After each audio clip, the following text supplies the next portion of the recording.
right, welcome back. Thank you so much for staying with Morning Cafe. Right about now, we want to take you to the farm, and Stanley Nyaringeta is in Kirinyaga County telling us about poultry farming. Take a look. Kufunza some hacks on farming mekulemea kidogo, tunakufunza mengine mengi. I'm yours truly, Stanley Nyaringeta, and today we'll be talking to Mwalimu Mbugua, who is very gracious enough to bring us to this particular sanctuary here, where the kind of sounds that you're hearing, the chuckling of different birds, is one sound that I personally love. Ile sauti ya kuku, ducks, nini, and he'll be telling us more about that. But today's focus, most importantly, focusing on ornamental birds. You're asking yourself, what are these? Ornamental birds, and Mwalimu will be telling us more, away from the traditional, na ile yenye tumezoea ya broilers na layers ya kuku. For the chicken, we now focus on other kind of birds. Mwalimu, a very good morning to you. Well, yeah. So first off, where are we at this place? Right now we are studying in Agitech Seedlings Birds Sanctuary. Okay. And it's a very interesting unit because you find that we have got different types of birds. You may say wild birds because people are not used to what you can see here. Yes. They are used to seeing broilers. They are used to see layers. Yes. They are used to see kienyeji chicken. Yes. But in Agitech, we found it a need to introduce other varieties or other species of birds so that people can get varieties. Right. We believe in diversification. Okay. So this is a complementary unit whereby we realized people from the rural areas take a very long journey to Nairobi National Park to see some of these birds. Yes. So we shortened the distance. We brought the Nairobi National Park to Agitech Seedlings so that the school-going children will have ample time to come and explore what we have in the zoos. Yes. So we came up with an elaborate unit whereby we decided to domesticate, of course, with the authority from Kenya Wildlife Service, because you cannot have such a unit if you don't have a license from KWS, because some of the birds here are wild, others are domestic, but we ensured that we are given an okay, so that when you are here, you are safe. So we have kept on collecting. This unit is not more than 1 year old. Okay. And we are expanding, as you can see. What's the response from the public? People who come, you tell them about this ornamental birds. What is their response? Actually, at Agitech Seedlings, we started a unit called agritourism. Okay. When you come here, you see different types. What you see in the national parks, you see different types of animals. So when you come to Agitech, basically it was a seedlings producing company. Then we decided to diversify. And that is why we decided to start the 3 nursery seedlings. We started the Agi Center, where we have a restaurant where our farmers can go and rest, take lunch. Yeah, where one can hold even a conference, a meeting, where one can sit with his laptop comfortably and do his business. That is called Agi Center. Then we also decided to start with the livestock unit. You have seen we have cows, we have pig, we have dairy goats, and now here we are in the birds section. So it is a complete entity for agritourism. When right from the gate, you have got different things that you can see at Agitech. Most definitely. And just getting in, I've seen a lot. Yes. I've seen birds that I have never seen in my life.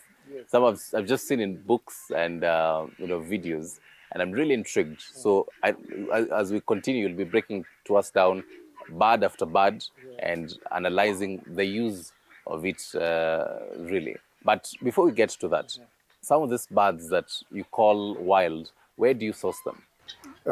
Actually, there are farmers who established long time ago. There are farmers who are established. So most of them we source from certified farmers from KWS. Okay. Others we buy from KWS themselves. Okay. So sourcing is not a major issue. But at Agitech, we can also sell because we are authorized to do so. So we keep them for breeding. We also keep birds. Ornamental birds mainly are kept for beauty.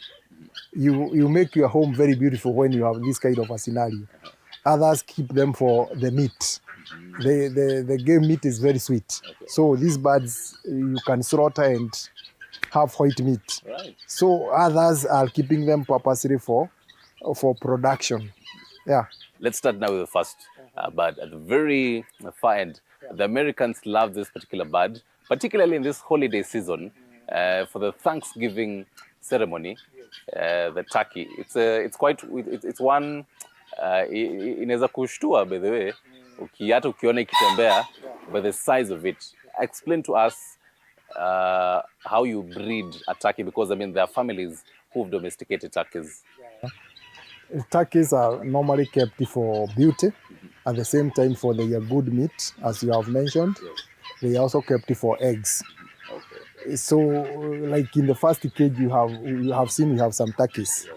So there, we usually allow them to mate naturally so that they can lay eggs. Then the eggs we incubate, they hatch into chicks. We sell the chicks to whoever is interested. But the turkey meat is ceremonial, at the same time medicinal. So it is very good white meat. Right. That is why it is very highly valued. And when it comes to those ceremonies, there are those cultures in the world that they cannot do without turkey meat in their ceremonies. So it is highly sought, and it is also almost becoming extinct. Okay. Yeah. You mentioned medicinal, and that is one place that you'd really capture so many people. In your knowledge, what kind of ailments can the turkey meat help? It depends on, it has got the meat. The meat itself has got different contents, medicinal contents, like the sources of vitamins, the fat-soluble vitamins, ADEK, A, D, E, and K. Okay. It is very rich in those vitamins, the meat. Okay. Then it is white, so it doesn't have a lot of uric acid that causes gout. Right. That is why many people would prefer to take it other than the red meat. Right. Yeah. Just for clarity, the turkey, is it domesticated or is it a wild bird? Mainly it is domesticated. So I won't need any license as a farmer. As a farmer, you don't need a license to keep turkeys. Okay. Yes. Beautiful. Now to the next bird on the cage. Then from there we have the ducks, the ducks family. Yeah. Ducks are many, kuna zile za kawaida. Yeah. We find in almost every homestead. Oh, there are different types of birds, the ducks. Yes, they are different types. Okay. Like in the second cage, you can see we have Egyptian goose. Okay. That very beautiful bird. You will have a glimpse of getting closer to it. Then we have the Pekins, the ones that are making a lot of noise over there, and they move in pools. Then we have the ducks. Okay. Then we have the goose. All these are one family, Okay. but they have got different sizes. Right. Kuna zile kubwa sana, like the Pekins. And again, the eggs are also huge and very nutritious too. The protein content in most of those eggs is very high. Yeah. Right. So mainly they are kept for meat, for egg, and for beauty. Okay. Yeah. A number of farmers tend to mix the ducks, ile kienyeji, together with the broilers and the layers, the chicken. Why is that? Because ducks are protective. Okay. They are very protective. Even when the predator is coming, it will always alert the others. Ndio maana na biki yake inatakanga kuuma mtu. Exactly. It is also a scavenger. Okay. So most of the times when it is pecking, it will direct the rest of the poultry to where the worms are, as it works on the sewage. So mostly, it is also a very good mother. When it broods, it can incubate and all the chicks hatch. I hear that it can also incubate for the chicken. This is why it is a very good mother. It knows how to take care of the eggs. Right. Yeah, For chicken, we get to hear. yeah. Okay. I think even as you continue, you're going to be hearing a lot of that. Ujue tuko mahali That is why we are in the birds sanctuary. The bird You sanctuary, a expect lot them of- to make noise. Yes. And some of them are very irritated by the presence of strangers. Okay. So they will chase away by producing that noise. All right. Yeah. So back to my question. We hear that for the layers, the broilers and layers, maybe 12 eggs when they're hatching. Ile kienyeji. Yeah, ya kienyeji, you usually incubate around 10 to 15. 10 to 15. 10 to 15. But a duck will do 20, 30. Wow. Yes. That is why it is important. Many farmers find it important to mix, because you get his 8 from a croira or a kienyeji, and then the rest from the duck. Okay. So the duck will take care of all, irrespective of how they hatch. Right. Yeah, they are not discriminative. Okay. Yes. Mwalimu, I want us to remain on the ducks a little bit, because one, they're very common in different parts of the country, and as I was saying, many farmers tend to mix them with chicken, the layers and broilers. When you look at the diseases that attack the chicken, are they the same that also attack ducks? Speak on the immunity system of a duck compared to a chicken. I think the diseases are the same, but the ducks are more resistant than the other poultry. Yes, considering the nature of their bile, and again the diet they take. They are mainly scavengers, so they are able to collect different types of feedstuffs in improving their immunity. So you find that most of the time they are not affected by common diseases like coccidiosis, fowl typhoid, and like chicken that requires a very clean environment. And the ducks are scavengers. Yeah. Now, with that kind of a knowledge, the fact that ducks are scavengers, when you decide to have a certain pool of where unaziekea chakula, for a farmer, what do you need to know? Yes, there's that bit of ducks being scavengers. With the size of even a duck compared to the chicken, should farmers be worried that ducks zitakuja zifukuze kuku? Mainly ducks are very docile. They are also very friendly. So they will interact with any other bird comfortably without scaring them away. In fact, they help others to gather more food. It's a very funny bird. But again, it likes water. So most of the times, ensure there is a pool where they go and bathe. They without that, they will not survive. And if they get wild, they will go and look for water elsewhere. They can even fly to the nearest river just to go and take a bath. Okay. Yeah. Right. Speaking of different areas, are there certain environmental conditions that won't favor a duck? Now, this is very keen for the viewer to know. Pahali mimi naishi, siwezi fuga duck, lakini maybe niende kwingine. No, these are bad for almost all environments. And unless it is very cold. Birds don't like very cold areas. Okay. Most birds. So Limuru even during the cold season, you find even the wild birds, they will spend most of their times inside the nests. Yeah, they will only come out when they see some sun. Yeah, so cold areas are not very susceptible for birds. Right. So that's the second cage where the duck's family is. You find that even in Europe, when it is very cold, some birds migrate to Africa, which is a bit warm.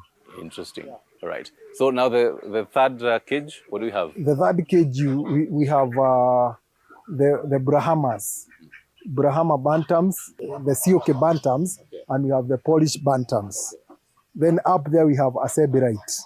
Zebrite is a small bird that has colors of a zebra. And again, it's also a very good mother. And she lays very big, despite the size, she lays very big eggs. Right. But she is very beautiful and attractive.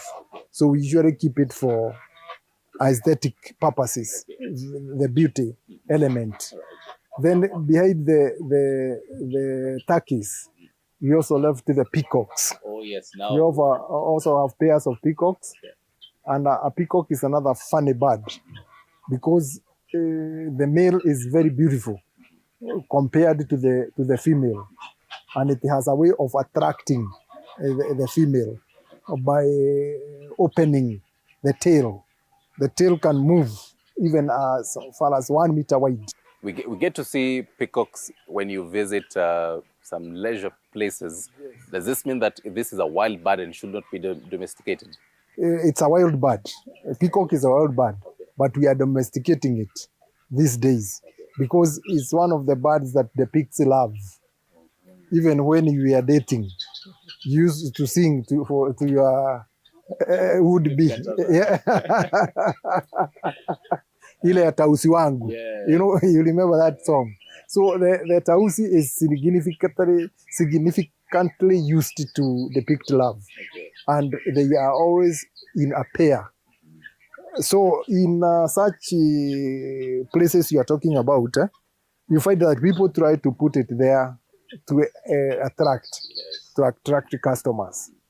But you find that at the cage, it will not be as flamboyant as it is in the wild. But we try to create an environment whereby the peacock will be very comfortable. That is about similar to the wild. Similar to the wild. Okay. Like here, we always open the cage. During the day, you will find it here, moving around, wandering within the other cages. You even find it up there because it's very wild. And just showing the other birds that are more beautiful than all of you. More beautiful than all of you. And I'm the conqueror. For a farmer who, because I mean, yeah, you say it's a wild bird. Yes. But I mean, I'm a farmer and I'm looking at this wild bird. And I really want to have it at my place. So I go to KWS and I get the appropriate licenses. What do I need to know as a farmer so that I domesticate it? And case in point, I also have other birds. You must know habitual behaviors of all birds. The habitual behaviors, because we need to take care of it. Remember, you are trying to domesticate. It is not in the wild. Yes. So if you don't understand how it behaves, it will give you some challenges. And again, it is also endangered. It's an endangered bird because it is normally hunted because of the tail feathers. There are people who poach the tail feathers to go and make some aesthetic implements. So sometimes you find that the peacocks are almost becoming extinct. And when it comes to mating, the mating procedure for the peacock is different from other birds. Because as it dances the zigzag to attract the female, it will mount once. Once it gets off with the business, the female will start laying eggs. During that period when the female is laying eggs, the male is shedding off the tail wings. When it incubates until the chicks hatch, that is when now the tail will start regenerating. Because it's like it fights, it's of no use. You know, the tail is used to attract the female. And now the female has hibernated to incubate. So inaona kuna kazi. Inaona kama kazi yake imeisha. Na okisha hatch ndio na. It starts now shedding off until now the new chicks come. Then it starts growing new feathers. How many eggs can be laid? It lays some between 8 and 10. 8 and 10 eggs. Yeah. What's the probability? I don't know if there's even enough research that has been done on this, but the probability that in the 10 eggs, you'd find now the male peacocks there, because I mean, I'm thinking on the perspective of a farmer who'd want to have, let's say, more of the male peacocks just for the whole beauty rather than the females. Yeah, but again, the probability is very low. You find you get more females than males. That is why the male peacock is very rare. Yeah. But the probability chance of hatching, the eggs hatching into chicks is very high. It's about 100%, 100%. Those 8 eggs, you are guaranteed you will get either a peahen or a peacock. Yeah. I think I should try one of these days the egg of a peacock. Nikule nione venye inaonja. Sasa, how do you eat the egg? The egg I will sell you at maybe 100 shillings, but the mother will sell you at 8,000. So how do you eat the egg? Well, okay, that's the peacock. You had jumped the gun a little bit and gone to the other cages. Yeah, we had the pheasants. Oh, the pheasants, yes. The pheasant bantams, the Polish bantams, the Brahma bantams. These are big birds. Kama Brahma will weigh even 9 kilos. Brahmas are kept for their meat because they are very heavy. What's the origin of the, because we're hearing the banter a lot. What's the origin of that? Brahma hybrids. So you find that when they were imported, most of these are imports. Polish from Poland, Polish Bantam. It is named after the original country, Poland. That is why it is Polish. So they have those different names depending on where they came from. But you find some are very beautiful. They look like Chihuahua, that flamboyant white color. So mainly those ones are kept for beauty. Because again, you find that a farmer will find it very hard to kill such a beautiful bird for meat. Yeah, so you shy off. You will not even dare because that bird is very beautiful. Brothers and sisters from the western regions, sijui kama watakubaliana na wewe on They that. may not, but me, as far as I'm concerned, you find that sometimes you don't have the courage to cut the throat. The similarity on them and now the broilers and layers that ile kienyeji kuku yenye tutaona kwa nyumba is they're very similar. The characteristics are the same. Are they in the same family of the chicken family? Yes, all of these are aves. Birds are called aves. They belong to one family called the aves. It's only that we have some which are domesticated and others that are wild. Right. So now for this ones that we talked about, particularly now for the 9 kg kind of Braham banter, if as a farmer, if I had that and I wanted to mix it with now my kienyeji kukus, how that go and what kind of breed will I be getting? Like here we are trying. If you look at a Brahma, we have kept it together with a Fizonek, kienyeji chicken. It will get something, a cross breed between now the kienyeji and the Brahma. But the chicken will be quite weighty. But one will wonder, because most people do this. They have the free range, type of rearing chicken. For a 9 kg kind of a bird, wouldn't that be too much for this bird? Free range around the place, or would you prefer just to have it locked up? That is why most of these you find them, they are caged. Yeah, because as they wander around, they lose a lot of energy and weight. Yes. Though natural feeds are out there compared to the commercial feed stuff. Okay, right. Do you, when now feeding for this, kuzipea chakula nini kama maji, and also even for the pests and diseases, how different is that from the kienyeji? They share the same diseases. Feeding systems is the same. Kiloage is the same. Water is the same. So it's just a matter of which is which. Yeah, yeah. Right. So now there's that, and then now you get into this cage that is near us. This one just here Yes. contains the pigeon family. Like this one is the fantail. The tail that looks like a fan. Pigeons are a very funny animals and very holy. They are holy and innocent. Yes. That is why they normally depict peace. Yes.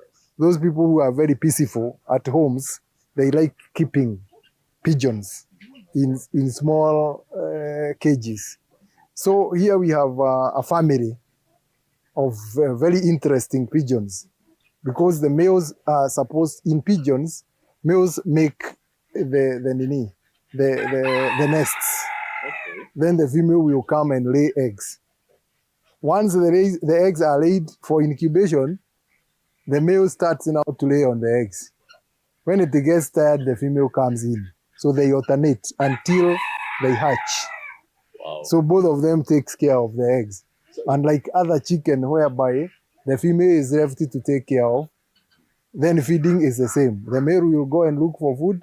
The female will also look for food and come and feed the young ones. Something that humans should be... They should adapt, actually. Should be learning from. You 50-50. we should learn from the birds. As a farmer, I'd want to domesticate this. And nianze kutengenezea now the female pigeon the nest. What does that do to the natural ecosystem of how these birds live? Of course you interfere, but in one way or another, even if you make the artificial nest, they will still come and add some ingredients so that it may appear natural. Okay. Yes. Interesting. Naturally for pigeons, why do people really, apart from the beauty aspect of it? Yeah, normally pigeons are kept because of that beauty and that element of depicting peace. The eggs? The eggs are too small, but there are people who eat because they are also very nutritious. Just like we had the quail business. The eggs are the size of those of a quail. Okay. I think Mwalimu will realize I'm a fan of eggs. So I'll be asking mostly about eggs as we continue on most of this. But nione ni gani ninaweza kula tukiendelea. Mayai unaweza kula yote. Because what is important now is the protein content inside the egg and the starchy bit. Okay. Yes. And unfortunately, people mistake the eggs. They hunt for the egg, the yellow yolk. The egg yellow is the one people run for. Well, the most nutritious bit is the white one. Interesting. In fact, you are supposed to throw away the yellow and take the white. Yellow itusaidie. Yeah. White is very nutritious. Nimesikia hiyo. Yeah. Then from there we have the vochalins. Okay. Before that, there's also the... Oh, the ring-neck pheasant. Yes. Ring-neck pheasant is also kept for beauty. And so far you have realized that male birds are very beautiful. Yes. Compared to the females. Because it's the male that attracts the female. In that case, there are two of them, the male as well as the female. Yes, we have the male and the female. So that one is a very wild bird and kept mainly for that beauty. Okay. Yeah. Right.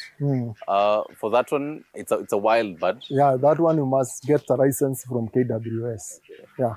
All right. So now apart from that, the other cages? Then we have the vochalins. Vochalins are types of guinea fowls that are very beautiful. They have blue stripes, dotted and black stripes. And mainly the vochalins are very strange birds. Strange in the sense that they will detect when danger is coming. Or they will also detect when somebody with bad intentions visits you at home. So they are usually kept for those purposes. And again, they also help others to detect the prey. The moment they see a hawk, they will produce a very wild noise, very sharp. Others will run away. Same case applies when somebody with bad intentions visits you. It will still make that persistent noise. Yeah. So it's a very, very interesting bird. Then we have the guinea fowls. Guinea fowls are the common kangas. And their meat is very delicious, very sweet meat. So most people also take it ceremoniously when they have big ceremonies because it is also rare meat. Right. Yeah. Any other? I think we have exhausted the list. Yeah. You had mentioned quails and I'd be interested in this. I haven't seen... Yeah, here we don't have the quails. But if someone was quite interested, as you're saying, there's a time, some years way back, it was the trend of taking everybody quail wanted eggs and to all rear. that. Yes, to rear quails. Everyone wanted to rear quails. Yes. If we were to go back to that, or rather even for the farmers who are still in that, what would you advise them? How quails are comparing to other birds? I would not like to mention that because you know what the story that went behind the quail. That even today, when you want to start any other program, people will always ask you, do you want to start another quail program? Yeah. So quails, the quail business has been actually mudslinging such that nobody feels interested. But I hear There are those two people who are persistent and they are still making money out of that. Right. Yeah. I think we entered into that business without information. Yes. Knowledge is very important when you are keeping birds. Yes. Still on the, just generally for ornamental birds, what is that one thing that people should always remember? Well, the most important thing is ask yourself a question. Why do I want to keep them? You must analyze your needs and wants first before you get into the business. Yeah. Then get the information. If you look at the housing, for example, this kind of house, it's not an ordinary house. We ensure that it is disease-free by separating where they are staying and the droppings. Because normally diseases come from the droppings. When you contaminate droppings with water, you find that most birds get coccidiosis, which is a killer disease. Then you can see the enclosure to avoid droughts and weed. I can even see how, I mean, it's a bit slanted. Yes. The surface of it. So that it is easy to clean. Okay. Yeah. You collect any debris, any leftovers, they are collected on the gutter and then they are swept and kept away from the birds. And I love the fact that you brought up the whole architectural structures of for birds, and this also goes to the kienyeji style. Yes. Because I've had conversations with a number of farmers who really confess that wanakuga na shida when it comes to venye watajengea nyumba ya kuku yao. Yes. You know, what are the do's and don'ts? I mean, you had started alluding to some of them. For example, when building this, yes. Yes. For example, many people will not do storage buildings for poultry because of the ammonia element. Because the feces from the chicken produce a lot of ammonia, and when they inhale, it is going to affect the birds. They suffer from ailments like pneumonia. They get choked and die. That is why we are separating now using the polythene, so that those ones are on the lower floor. There is no way in which the feces will contaminate with what is on the upper floor. And again, the emission of the gases. Ammonia will not penetrate up the floors. So this kind of a structure goes for all types of birds that you decide to have? Yeah, all types. If you want, depends on your pocket, because it's also expensive. Because this lower compartment is another cage by itself. And people may find it a bit waste of material. And material means money. So not many farmers will adapt to this kind of a structure, but it is advisable. Yeah, if you want to be a smart farmer, you have to do smart structures for your animals. All right. Last words for the viewers. Just looking at the camera in front of you and advising them the whole purpose and advantages of getting into this before we wrap it up. Well, agriculture, normally we say agriculture is money in the pocket. And mainly, if you look at what we are doing here, we have two major elements. One, we enlighten and teach, the teaching purpose. And secondly, we also do agri-tourism, where people come and see what they can go to see in Nairobi. Definitely, they pay something small. And at the end of the day, I get something in my pocket. So agriculture is cool. Let people come and learn, because we welcome all farmers who come and learn so that they can go and start. And especially our youth. They should not, they should remove that mentality that agriculture is dirty. Would you advise the young people to get into ornamental birds very much, as a form of making money?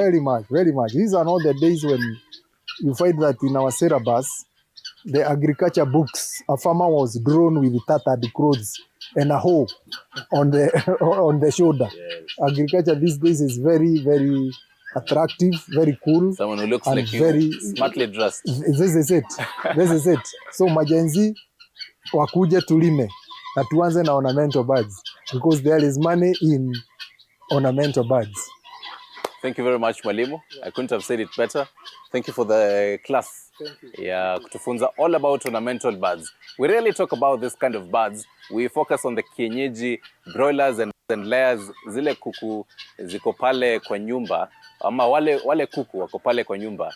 But then this particular episode just focusing on ornamental birds, the ducks, turkeys, you name it. Thank you very much, Mwalimu. Thank you very much to you, back at home, wherever you've been watching us from. Our SMS number is 22047. Our WhatsApp number 0793 267 279. What you need to do is tell us where you are. Kuna ukulima inaendelea na unataka usaidizi. Tuambie, tutakusaidia. Hapa every single week on Agri Talk Morning Cafe. I'm yours truly, Stanley Nyarungita. Till next week.